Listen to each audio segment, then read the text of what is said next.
Bonjour,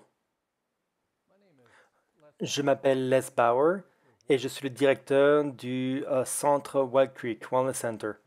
Je suis aujourd'hui ici avec vous pour partager quelques-unes de mes expériences avec l'institution, le travail institutionnel et quelques conseils de la parole inspirée sur ce sujet. Wild Creek Wellness Center a commencé en 2006, donc cela fait 14 ans environ, 16 ans en fait, et nous avons grandement bénéficié de la parole inspirée lorsque nous l'avons suivie.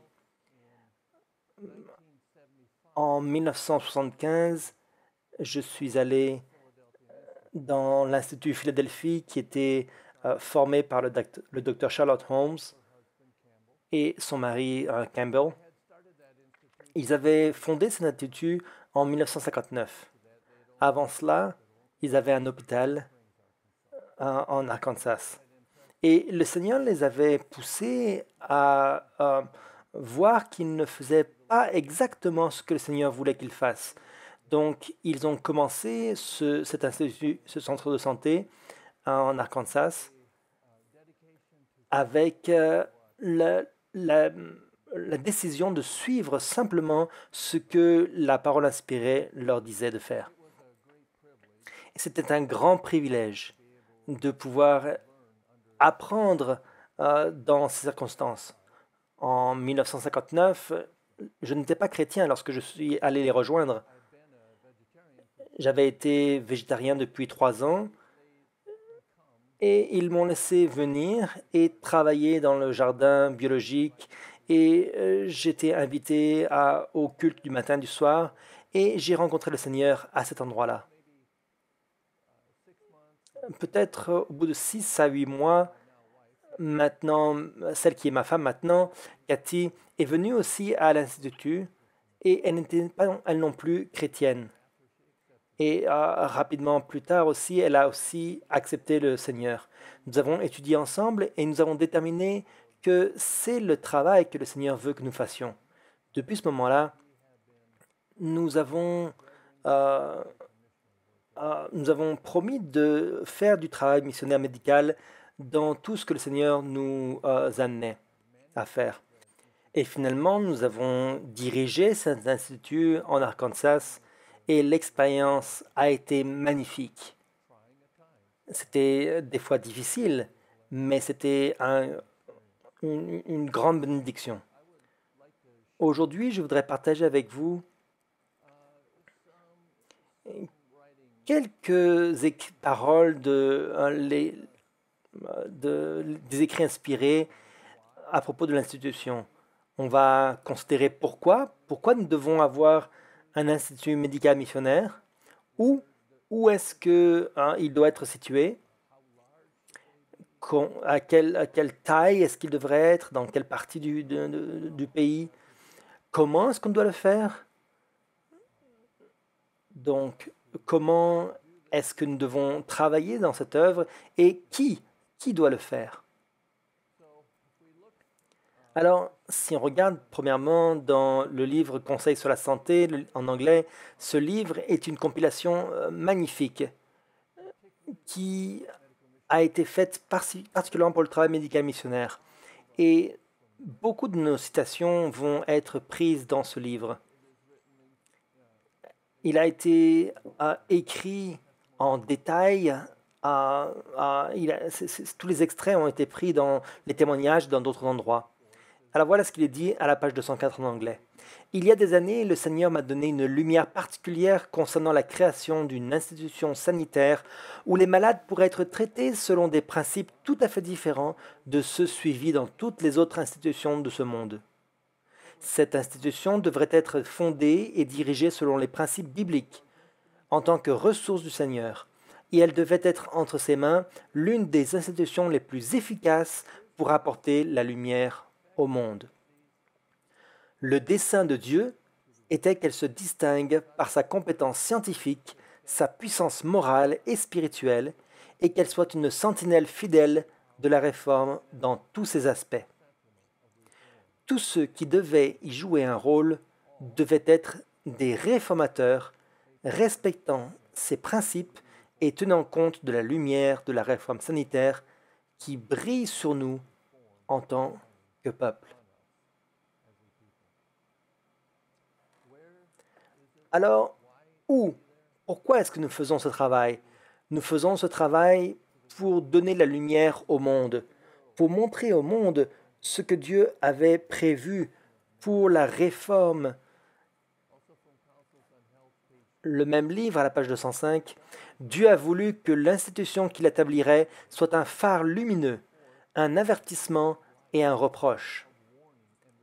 Il voulait prouver au monde qu'une institution dirigée selon des principes religieux, un asile pour les malades, pouvait être maintenue sans sacrifier son caractère unique et sacré, qu'elle pouvait être maintenue à l'abri des aspects répréhensibles que l'on trouve dans d'autres institutions sanitaires. Il devait être un instrument pour réaliser de grandes réformes. Alors donc aujourd'hui, si nous regardons le travail de la santé, nous avons l'impression que oui, le monde est intéressé par la santé, beaucoup de gens sont véganes, végétariens, mais ce qui est toujours attaché à ceci, c'est toujours attaché aux religions asiatiques ou au New Age ou des religions païennes ou des philosophies païennes. Et donc le peuple de Dieu doit montrer au monde que la réforme sanitaire, du point de vue de Dieu, c'est la meilleure réforme possible. Et c'est quelque chose qui peut vraiment aider à la santé. Alors c'est pour le peuple de Dieu.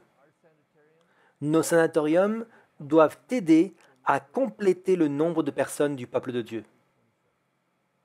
Donc, qu'est-ce que cela veut dire? Ça veut dire que notre travail, c'est d'amener à l'Église des personnalités, des gens qui vont éclairer le monde.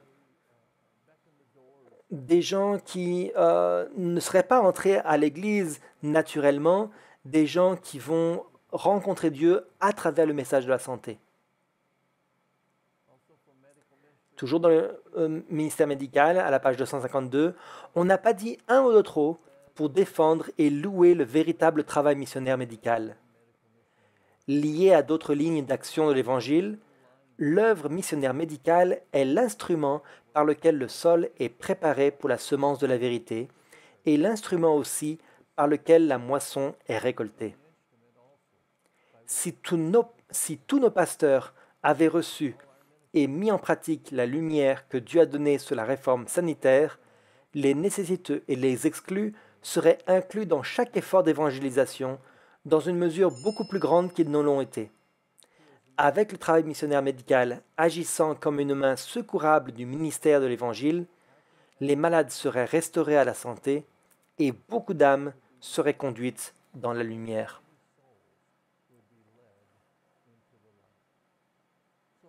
Alors, nous voyons que c'est un instrument dans la main de Dieu. Et lorsqu'il est relié avec d'autres lignes d'action de l'Évangile, cela va être extrêmement efficace pour préparer le terrain pour la récolte finale, pour le nombre du peuple de Dieu à la fin. Ça va être aussi l'instrument qui va aussi aider à récolter cette récolte. Donc nous avons un travail tout spécial à faire. Et je prie pour que nous puissions penser à ce sujet. Toujours cette fois-ci dans le livre évangélisé à la page 470 en français, vous ne serez pas des prédicateurs selon l'Évangile aussi longtemps que vous ne montrerez pas un vif intérêt pour l'œuvre missionnaire médicale, qui est un évangile de guérison, de bénédiction et d'encouragement. Nous avons besoin d'enseigner ceci fortement dans nos écoles. Nous avons besoin que les pasteurs soient dédiés à faire ce travail médical missionnaire, ainsi que le reste des œuvres missionnaires. Dans le livre Instruction pour un service chrétien effectif, à la page 164, il est dit « L'œuvre médicale missionnaire et le ministère évangélique sont les canaux par lesquels Dieu cherche à répandre les constantes richesses de sa bonté. Ils doivent être comme le fleuve de vie destinées à irriguer son Église. Donc pourquoi devons-nous avoir ces institutions? Ces institutions doivent amener la lumière au monde.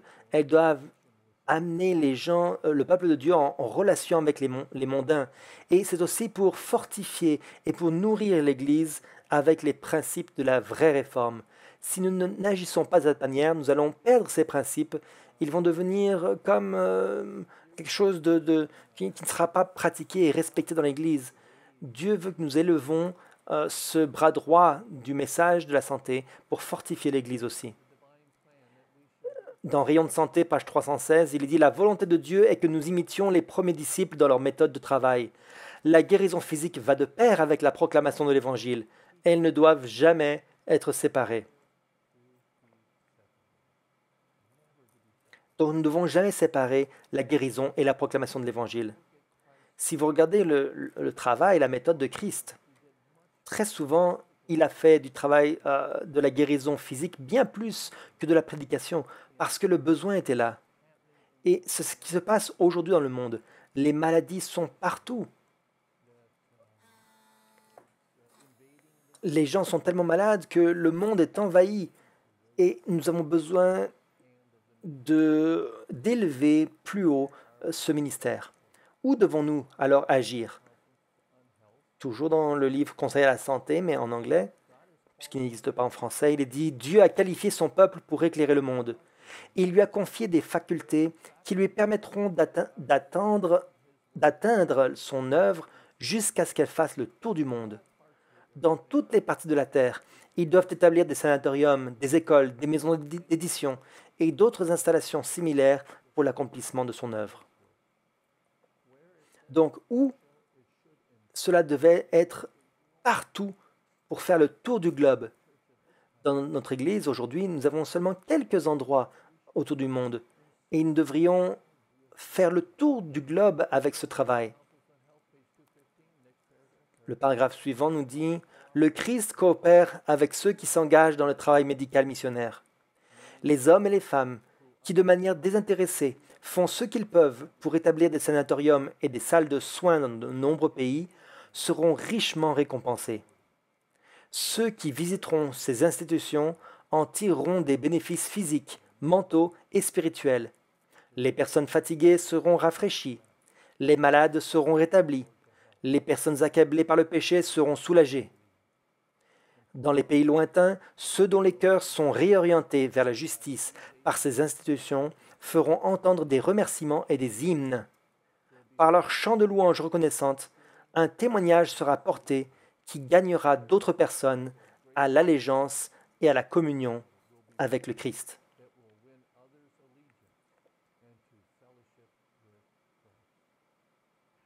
Oui, c'est merveilleux, dans le monde entier. Alors, où donc devons-nous placer ces sanatoriums? À White Creek Wellness Center, je travaillais dans un autre domaine d'abord, et on m'a demandé de considérer pour d'établir un sanatorium.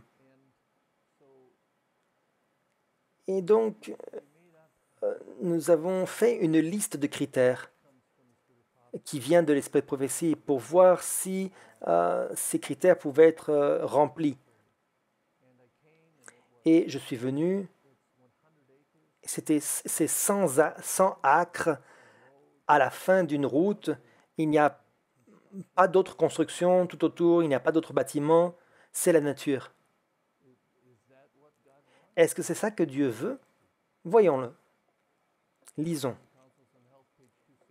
Conseil à la santé, page 265 en anglais. La lumière m'a été donnée que dans le travail missionnaire médical, nous avons perdu de grands avantages en ne réalisant pas la nécessité d'un changement dans nos plans en ce qui concerne l'emplacement des sanatoriums. La volonté du Seigneur est que ces institutions soient établies en dehors de la ville. Elles devraient être situées à la campagne, au milieu d'un environnement aussi attrayant que possible. Dans la nature, le jardin du Seigneur, les malades trouveront toujours quelque chose pour détourner leur attention d'eux-mêmes et élever leurs pensées vers Dieu. Et oui, la beauté du jardin de Dieu, la nature qu'il a créée. Quelle opportunité merveilleuse de se retirer à la campagne et éviter l'agitation des villes. Le paragraphe suivant nous dit: J'ai reçu l'instruction de soigner les malades loin de l'agitation des villes, loin du bruit des tramways et du cliquetis continuel des charrettes et des chariots. Les personnes qui viennent dans nos sanatoriums depuis des maisons de campagne apprécieront un endroit calme et dans un lieu de détente, les patients seront plus facilement influencés par l'Esprit de Dieu. Donc nous voyons ici que l'intention de Dieu, c'est d'avoir la paix, du calme, un endroit où on peut réfléchir, un endroit où on peut adorer le matin et le soir, où on peut laisser les patients pour qu'ils contemplent la beauté de Dieu tôt le matin et le soir. Et les patients ont besoin de faire de la marche dehors, là où il n'y a pas de sirène, des gens qui parlent, des voitures qui passent. Quelques pages après, il est dit: pourquoi nos médecins sont-ils si désireux de s'installer dans les villes? L'atmosphère même des villes est polluée. Les patients qui ont des appétits contre nature ne peuvent y être correctement encadrés. Pour les patients victimes des boissons fortes, les saloons d'une ville sont une tentation continuelle. Placer nos sanatoriums là où ils sont entourés d'impiété, c'est contrarier les efforts faits pour rendre la santé aux malades.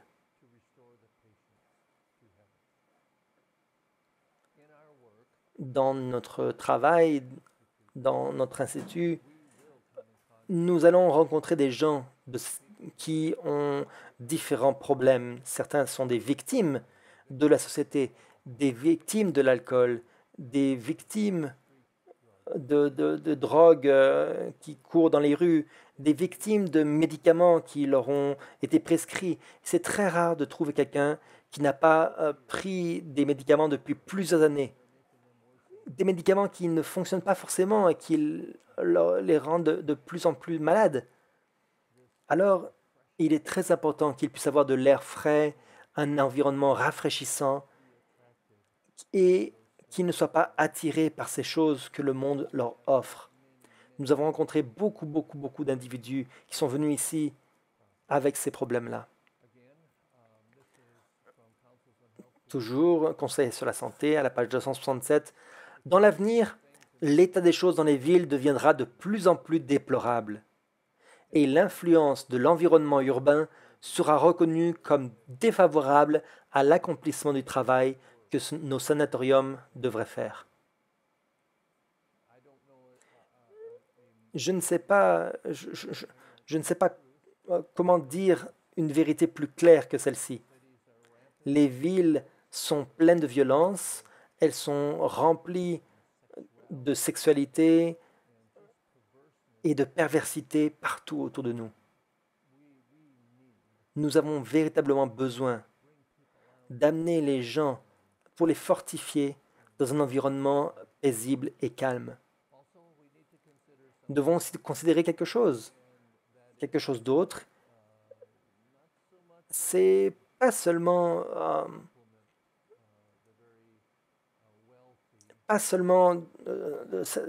d'attirer les personnes les plus riches, mais aussi à travailler avec les gens les plus pauvres. Dans Témoignage pour l'Église, volume 7 en anglais, il pourrait nous sembler qu'il serait préférable de choisir pour nos sanatoriums des endroits parmi les riches, que cela donnerait du caractère à notre travail et assurerait le parrainage de nos institutions. Mais il n'y a pas de lumière dans tout cela. L'Éternel ne voit pas comme l'homme voit. 1 Samuel 16, verset 7. L'homme regarde l'apparence extérieure, Dieu regarde le cœur. Moins il y aura de grands bâtiments autour de nos institutions, moins nous serons importunés. Beaucoup de riches propriétaires sont irréligieux et irrévérencieux. Les pensées mondaines remplissent leur esprit. Les divertissements mondains, les plaisirs et l'hilarité occupent leur temps. L'extravagance dans l'habillement et la vie luxueuse absorbent leurs moyens. Les messagers célestes ne sont pas accueillis chez eux, ils veulent Dieu seulement de loin.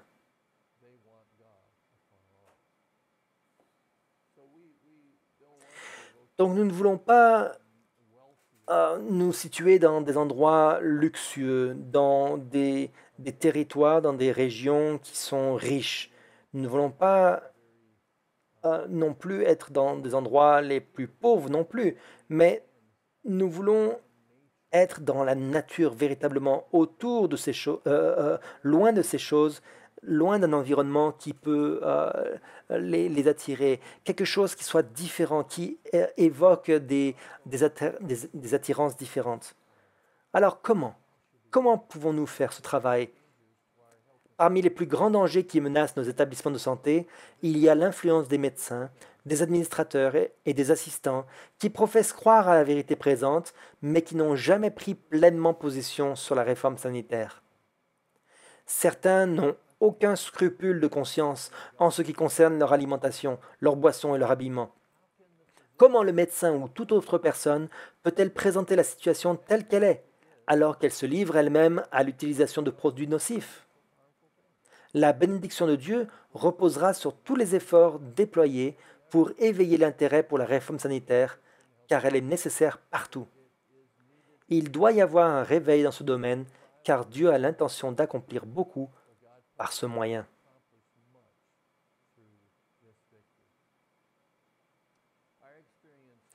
Notre expérience ici que nous avons eue à White Creek Wellness Center, c'est que les choses les plus petites, les habitudes les plus petites dans la vie, les, euh, les péchés mignons les plus petits affectent la santé d'une manière extraordinaire. Par exemple, on peut voir que le taux de sucre diminue, la tension sanguine va diminuer. Tous ces petits changements, ce sont des tout petits aspects de la vie euh, qui font ces choses. Et c'est très important de, pour, pour être qualifié pour le travail médical missionnaire. Ce n'est pas un diplôme, ce n'est pas nécessairement une formation dans le passé ou une éducation, c'est la dédication. Dieu peut prendre toute personne qui est dédiée et l'utiliser dans ce domaine. Il peut l'élever à un endroit important où il pourra aider l'œuvre et être une grande influence. C'est très important que nous puissions nous dédier entièrement à ce travail du Seigneur. Il est dit, toujours dans Conseil sur la santé, il est beaucoup plus facile de laisser aller les choses dans nos importantes institutions de façon laxiste et désinvolte que d'éliminer ce qui est offensant, ce qui va corrompre et détruire la confiance et la foi. Mais il serait de loin préférable d'avoir un plus petit nombre d'ouvriers, d'accomplir moins, et autant que possible d'avoir ceux qui sont engagés dans le travail avec un cœur sincère, ferme comme le roc dans les principes, aimant la vérité dans son intégralité, obéissant à tous les commandements de Dieu. Voilà la meilleure chose, voilà ce qui est nécessaire. Alors, c'est possible que vous devez commencer plus petit, que vous n'allez pas progresser aussi rapidement que vous l'auriez voulu. Mais c'est fondamental, c'est extrêmement important de s'assurer que tous les employés sont dédiés au service de Dieu, qu'ils sont dédiés au travail de la santé. C'est mieux plutôt que d'amener un grand nombre d'ouvriers qui détruiront le travail. Quelques pages plus loin, il est dit, si nous devons faire des dépenses pour construire des sanatoriums afin de travailler au salut des malades et des affligés, nous devons planifier notre travail de manière à ce que ceux que nous désirons aider reçoivent l'aide dont ils ont besoin. Nous devons faire tout ce qui est en notre pouvoir pour la guérison du corps, mais nous devons accorder une importance bien plus grande à la guérison de l'âme. Ceux qui viennent dans nos sanatoriums en tant que patients doivent se voir montrer la voie du salut, afin qu'ils puissent se repentir et entendre les mots « Tes péchés te sont pardonnés, va en paix et ne pêche plus ».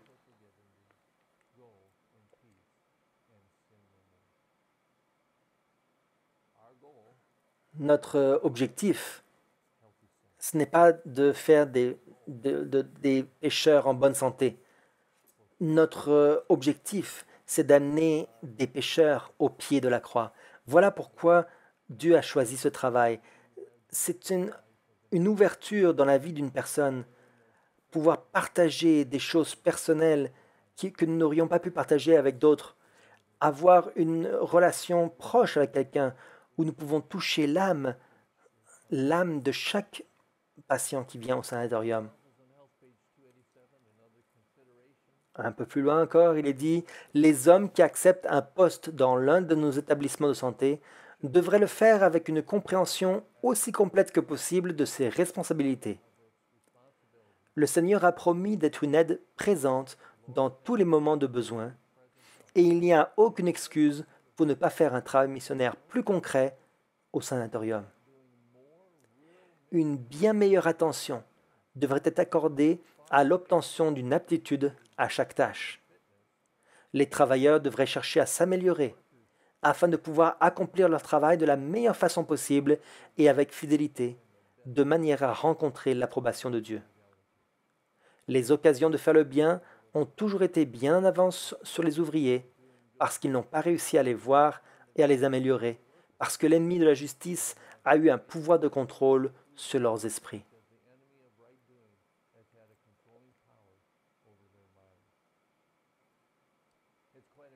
Alors, c'est intéressant, ma femme et moi, nous avons dédié nos vies au travail médical missionnaire depuis 1975. Et depuis ces environ 40 ans de notre expérience, je ne crois pas qu'il y ait eu un moment où la connaissance est arrivée.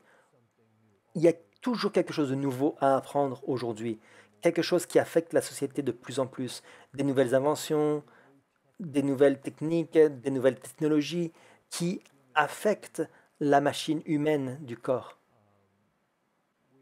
Nous avons toutes sortes de nourriture dans le monde qui existent, mais maintenant la science arrive et essaye de modifier génétiquement ces nourritures. Il y a toujours quelque chose de nouveau. Les ouvriers médico-missionnaires devraient être à la tête des recherches.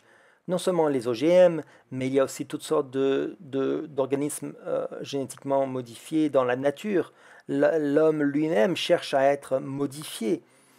Il y a tellement de choses qui se transforment très rapidement. C'est seulement une,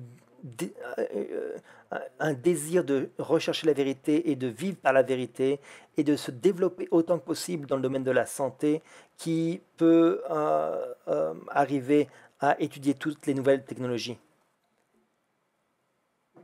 Il est dit, nous devrions prendre soin d'associer à tous nos sanatoriums ceux qui donneront un bon moule à l'œuvre.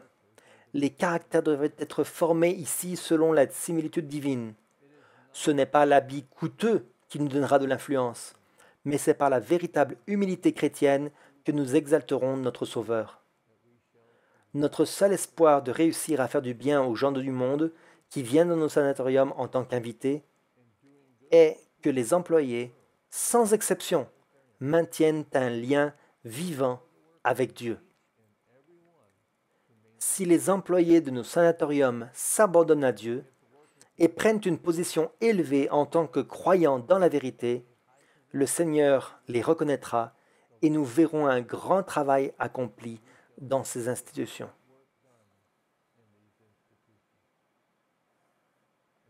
À nouveau, il faut être dédié au travail. Dieu attend avec impatience pour que nous puissions accepter sa volonté.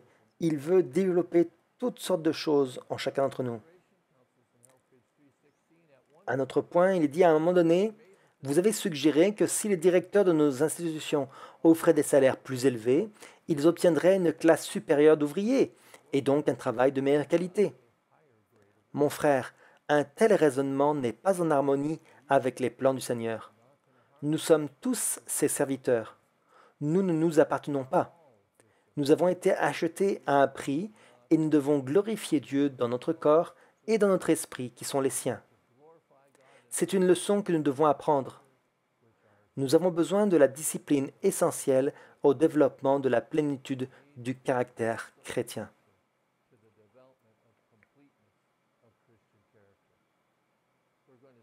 Alors, nous allons voir dans quelques minutes que Dieu demande des sacrifices.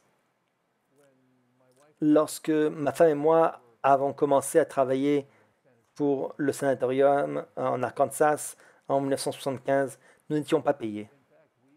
En fait, nous avions même dédié tout l'argent que nous l'avions consacré à l'Institut. Nous avons travaillé pendant 5 ans là-bas et pendant 5 ans par la suite, juste pour la nourriture que nous mangions et le coucher. Et même si nous étions privés et nous avions manqué de beaucoup de choses, de sacrifices, nous avons fait des sacrifices, mais les récompenses ont été incroyables. La connaissance que nous avons acquis, beaucoup par les privations et par ce n'était pas possible d'apprendre ces choses-là par d'autres moyens. Si vous êtes prêt à vous dédier à une cause, pour être pleinement engagé dans ce travail, le Seigneur va mettre dans vos mains les plus grandes choses possibles devant vos yeux. Vous ne pourrez pas les apprendre d'une autre manière. Toujours dans le conseil sur la santé, nos institutions doivent être entièrement placées sous le contrôle de Dieu. Elles ont été établies dans le sacrifice et c'est seulement dans le sacrifice que leur travail peut être mené à bien. Aujourd'hui, beaucoup de gens ne sont plus habitués à des situations difficiles. Le communisme est tombé dans la plupart des pays du monde, même si il existe encore en Chine, dans d'autres endroits, des sociétés plus ou moins avec de la liberté sont apparues, et donc nous avons perdu la valeur des luttes et des difficultés. Mais chacun d'entre nous, chaque membre d'Église, a besoin d'apprendre à se sacrifier, spécialement tandis que les derniers jours arrivent. Le, le, le pouvoir que le peuple a sur les gens se développe et nous allons devoir nous sacrifier de plus en plus. Dieu va appeler de plus en plus de sacrifices de chacun d'entre nous. Et c'est ce que Dieu nous a appris à faire ici. Dieu nous a poussé à faire ce type de travail. Cela nous coûte beaucoup, c'est vrai, mais la récompense, c'est l'éternité. Alors, nous devons aussi considérer le type de sanatorium ou le type d'institution que Dieu a appelé à avoir. Il est dit, le Seigneur m'a chargé d'avertir ceux qui, à l'avenir, établiront des sanatoriums dans de nouveaux endroits, de commencer leur travail dans l'humilité, en consacrant leurs capacités à son service. Les bâtiments érigés ne doivent pas être grands ou coûteux. De petits sanatoriums locaux doivent être établis en relation avec nos écoles de formation. Ces sanatoriums rassembleront des jeunes gens et des jeunes filles compétents et dévoués qui se conduiront dans l'amour et la crainte de Dieu, qui, lorsqu'ils seront prêts à recevoir leur diplôme, ne penseront pas qu'ils savent tout ce qu'ils doivent savoir, mais qui étudieront et mettront en pratique avec soin les leçons données par le Christ. La justice du Christ les précédera et la gloire de Dieu sera derrière eux.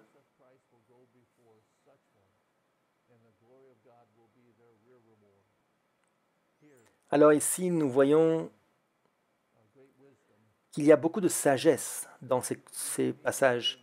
Nous n'avons pas besoin d'avoir des grandes dettes, nous n'avons pas besoin de dépenser énormément d'argent pour commencer ce travail. Dans toutes les opportunités que Dieu apporte, commencer quelque chose. Beaucoup des institutions de l'Église adventiste ont été commencées dans des petits endroits, dans des maisons, et elles ont grandi petit à petit. Grâce à Dieu, ici, nous n'avions pas de bâtiment, alors nous avons pu construire notre propre bâtiment, en gardant en tête que nous ne devions pas dépenser beaucoup d'argent. Nous ne devons pas avoir de grands bâtiments. Lorsque vous construisez un grand bâtiment, plus il est grand, plus cela coûte juste pour ouvrir une porte. L'électricité, la maintenance, le chauffage et toutes ces choses.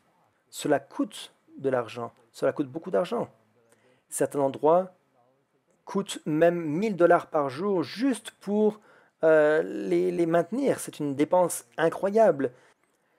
Et si une situation arrive où il y a une difficulté, alors ce sera difficile de garder, de prendre la décision de garder la volonté de Dieu ou de garder les portes ouvertes.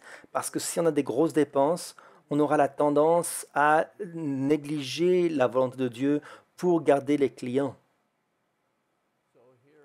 Alors, ici, toujours dans Ministère médical, à la page 323, il est dit, c'est pour que les âmes assoiffées puissent être conduites à l'eau vive que nous plaidons pour des sanatoriums. Non pas des sanatoriums coûteux et gigantesques, mais des institutions familiales dans des endroits agréables. Ne construisez jamais, jamais des institutions mammouths. Que ces institutions soient petites et qu'il y en ait davantage afin que l'œuvre de gagner des âmes au Christ puisse être accomplie. Qu'est-ce qu'il est dit ici? Des institutions petites, familiales. C'est très important, je le crois. Nous dépensons peut-être chaque jour, nous passons du temps avec eux, nous travaillons avec eux dans le jardin, nous passons notre vie avec eux, nous les aidons dans les traitements avec de l'eau, nous mangeons avec eux, nous asseyons à la table avec eux, nous mangeons les mêmes repas qu'eux.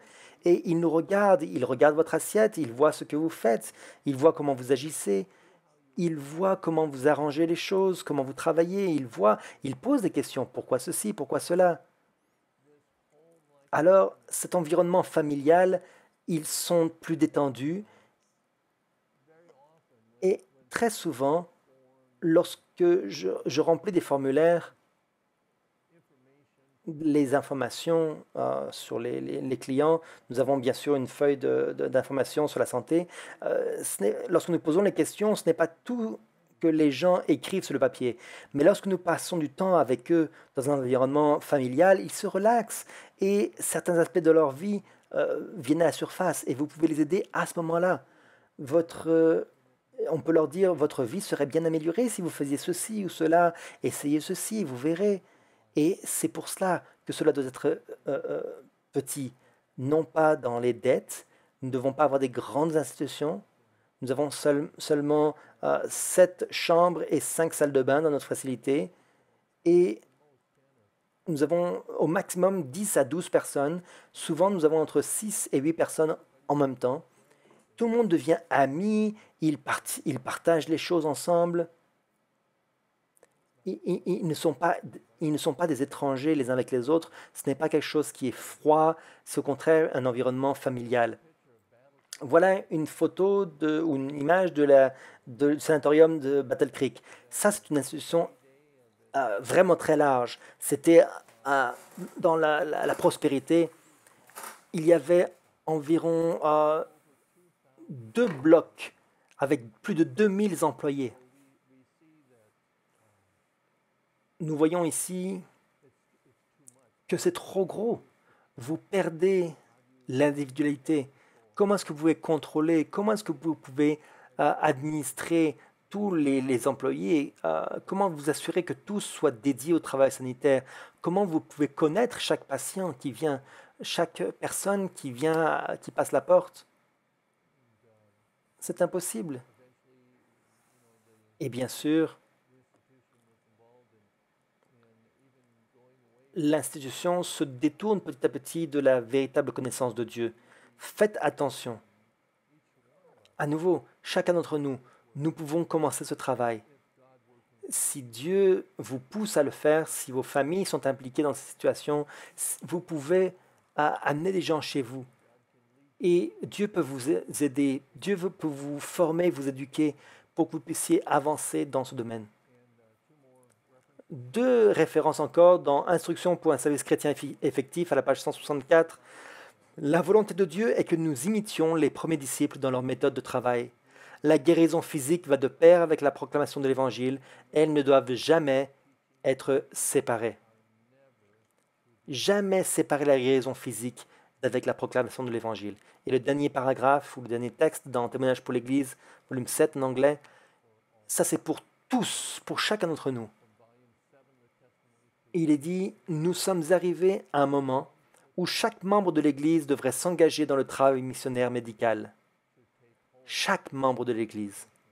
Il dit, le monde est un hôpital rempli de victimes de maladies physiques et spirituelles.